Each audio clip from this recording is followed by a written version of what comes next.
Hey, my name is Leslie Odom Jr. Eli Goree. Kingsley Ben Adir. This is Aldis Hodge, and this is how I became Jim Brown. I became Malcom X. Became Cassius Clay. And this is how I became Sam Cooke.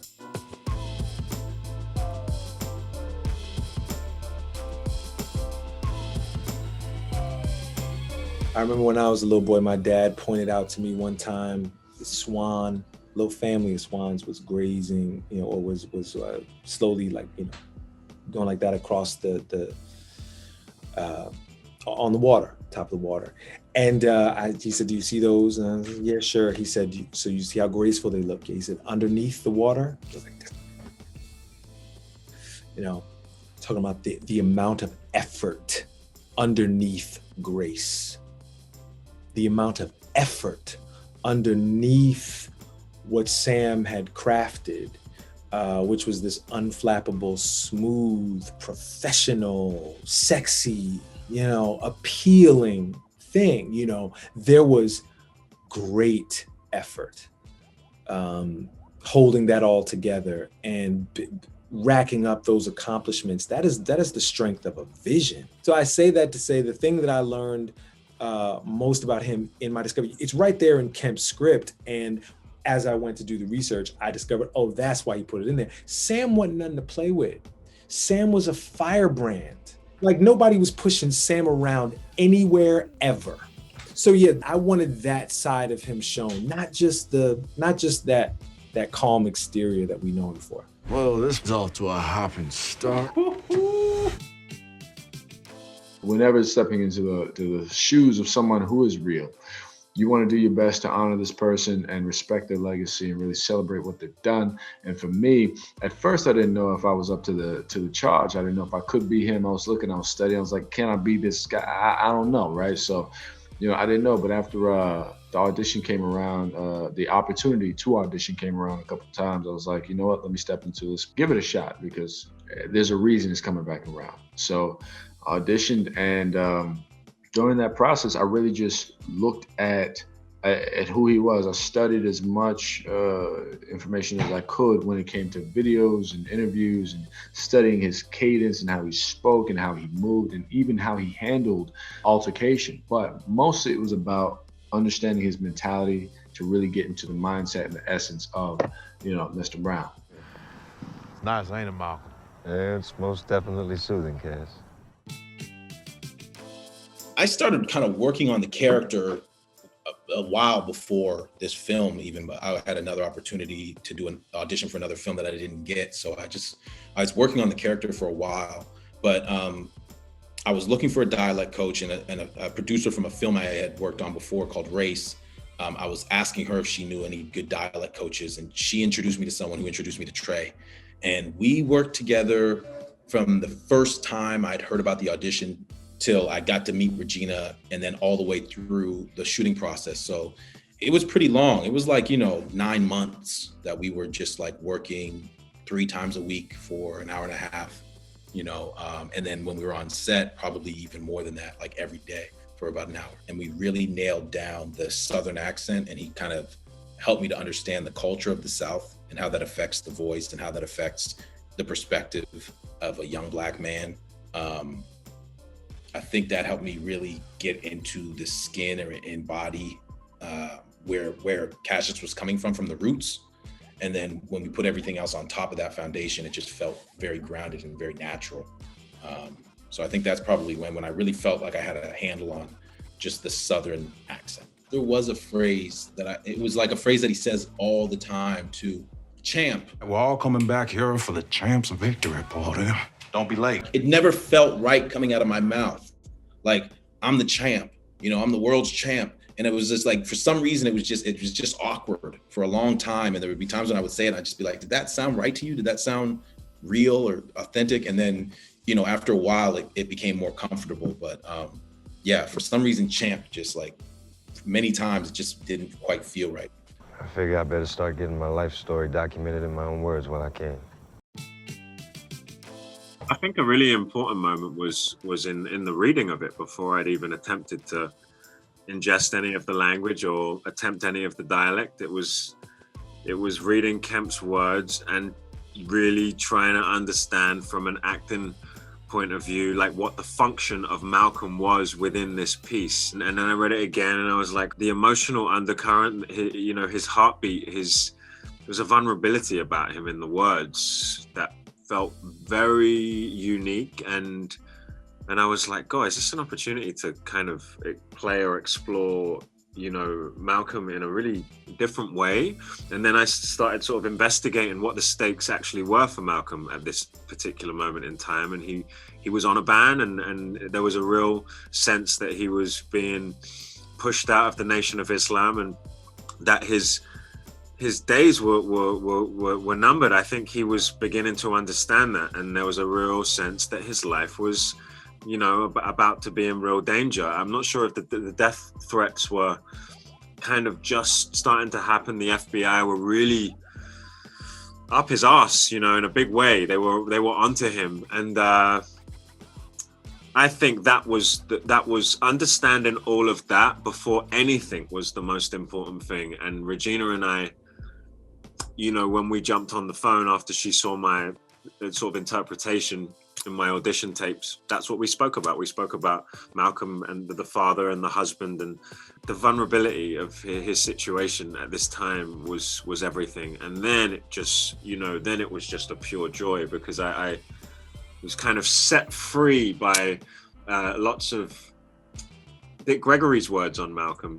And Dick said that Malcolm had confided in him around this time and said that he felt weak and he felt hollow, and that no one knew the torments that he went through as, his relationship with the nation was ending. And Dick said that he, if Malcolm could hear us now, he'd be embarrassed. He was really a sweet and bashful man, and the lacerating demagogue that we all know, that kind of stereotypical image, was really a character that Malcolm slipped in and out of, but wasn't the sum total of who he was. And when we do see Malcolm on YouTube in those, those classic images of him, so often it's Malcolm in response to the most hideous instances of racism that have just happened that day or the day before, and we kind of, that image is really what so many people know of him. But I was really excited about the opportunity to explore that other side. We want a world where we're safe to be ourselves.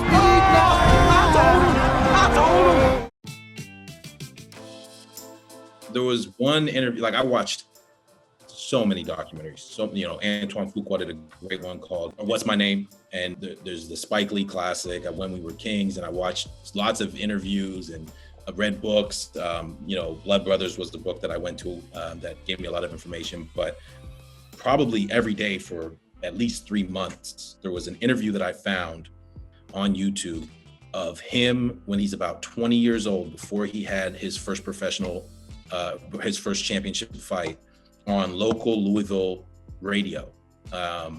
Just an interview with a fighter, and people were just calling in, asking him questions for about an hour and a half. And it was really, really cool, because you learned so much about how he had to balance this persona with the reality of being a Black man in the South.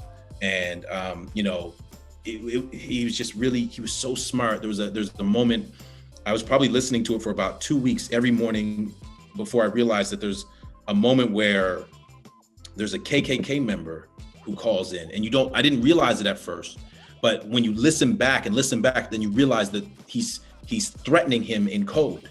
And Cassius is trying to maintain his disposition. This really happened. You can go look it up. His disposition as this braggadocious champ, but at the same time realizing his life is on the line once he steps outside of this radio station. And the way he maneuvers the conversation and answers these questions was just, he's a genius, at such a young age, so wise beyond his years. So that was an interview that I listened to every day for months and months and months, not just for the dialect, but just also to see how his mind operated and how he processed things and how he overcame challenges, and how he interacted with fans. There was just so many gems in that interview. The goal is for us to really be free. I wanted to showcase the strength and confidence of knowing himself and knowing his value. When I did research, I realized how how forthcoming he was, rather forthright he was about understanding who he was in this time, in a space where a lot of people openly spoke against him because of the color of his skin. They celebrated him on the field, but spoke against him behind closed doors. But he didn't let that deter him. He only allowed it to push him forward and understand and even share the value of taking control of his narrative, his understanding of economic power within the community. He allowed it to motivate him for progress. So I really wanted to display that side of this man who really was quite an intellectual on the subject of what it means when it comes to getting in control of your potential and completely taking charge and pushing forward. But we are fighting for our lives. You know I know what's going on out there, right? Well, Leslie and I, before we started shooting that stuff, we kind of agreed, between us quietly that we were both open to kind of throwing each other and trying things out and playing games and, just staying open to the possibility of surprising each other. And it was kind of tough at times. And when we went in, and especially I went really hard and heavy on Leslie in that first week.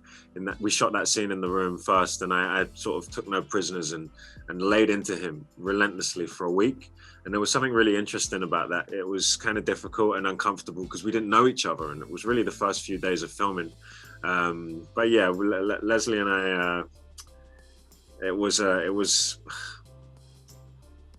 joy to get to really try and bring those scenes to life with him.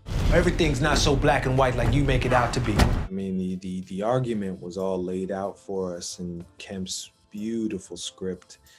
I recognized that Kemp wanted to do something daring. He wanted to have a private conversation publicly. These are conversations that I witnessed first as a boy. I witnessed my parents and adults around me having conversations like this. And as an adult, I started to have them myself.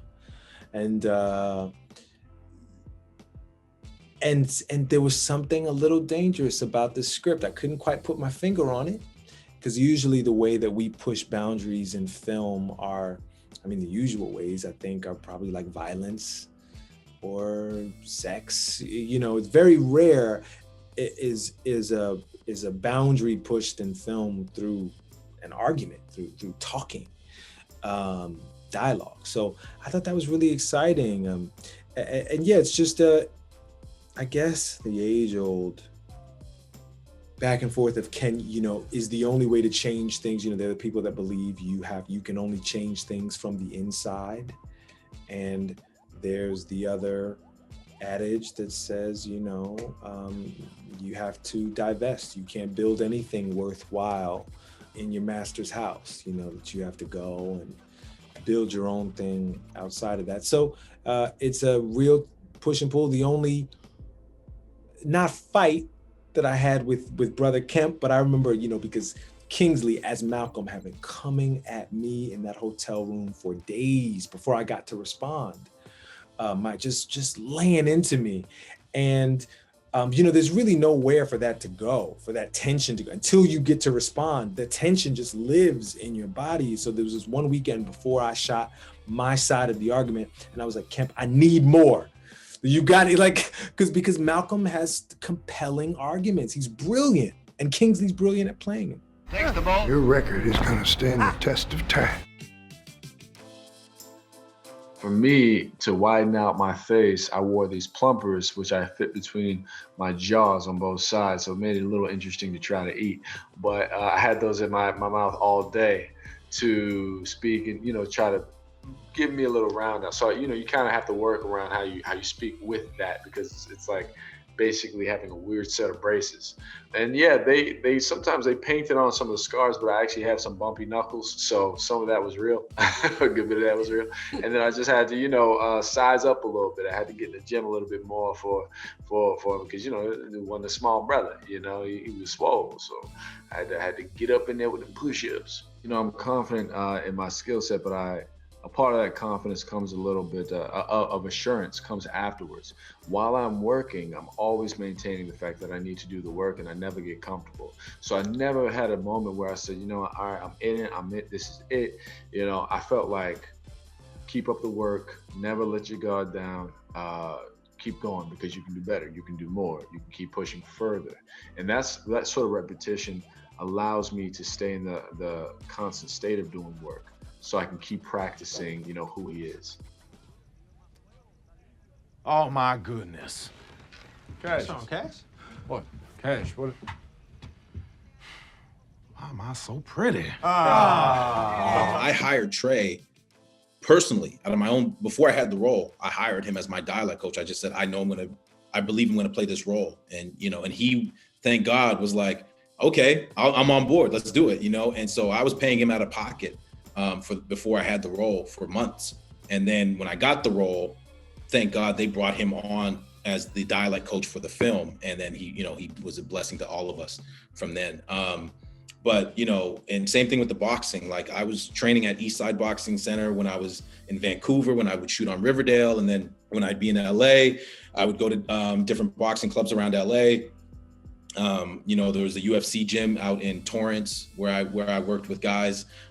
There's Mario, I can't remember his name, but he's Gabriel Rosado's personal trainer.